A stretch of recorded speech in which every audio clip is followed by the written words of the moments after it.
Добар ден.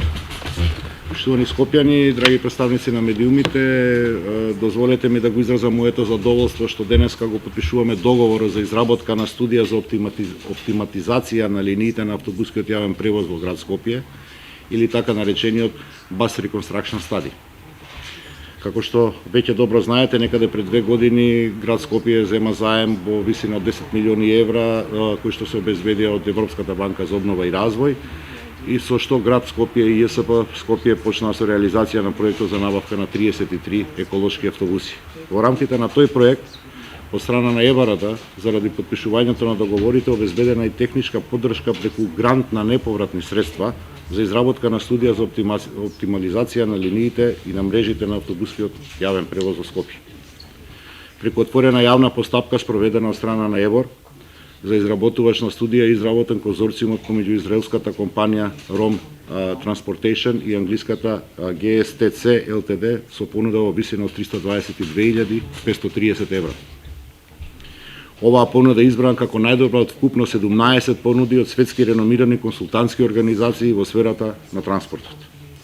Станува збор за исклучително искусни и реномирани компании кои што изработувале вакви студии за потребите на јавниот превоз во градови во Израел, Велика Британија, Романија, Литванија, Хрватска и други земји членки на Европската Унија, градови од соседните Албанија и Србија, како и градови од поранешните советски републики, меѓутоа и на континентот во Јужна Америка и други светски држави.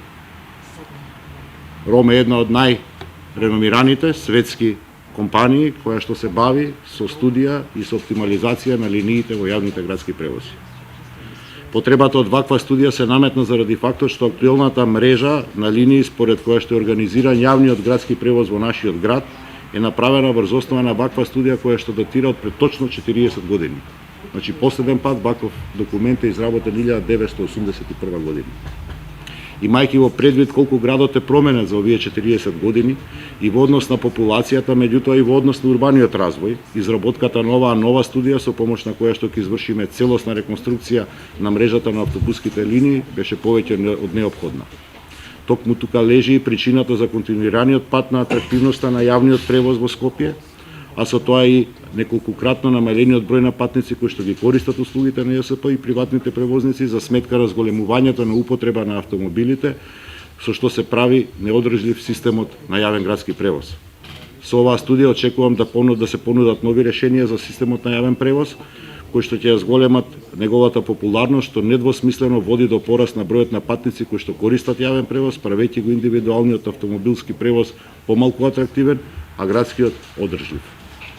Оваа студија на граѓаните на Скопје ќе понуди нови автобуски рути, унапреден систем за наплата и унапреден возен ред, кој ќе биде во целост во согласно со потребите за мобилност на граѓаните во различни периоди од годината, за време на викендите, за време на празниците, но и во дневни периоди усогласени со временските пикови.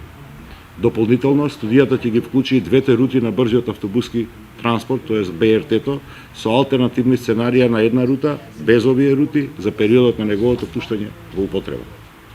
Временската рамка која што е предвидена за реализација на овој проект е 12 месеци, односно студијата треба да биде завршена до јуни 2022 година. Од тука, убеден сум дека за помалку од 2 години нашите сограѓани, скопјани, ќе можат во целост да ги почествуваат придобивките од новата организација на јавниот превоз во Скопје, а со имплементација на Bus Rapid Transit системот верувам дека ќе можеме да се пофалиме дека имаме најдобро организиран јавен превоз во регионот, меѓутоа и пошироко во Европа. Благодарам. Честитки уште еднаш.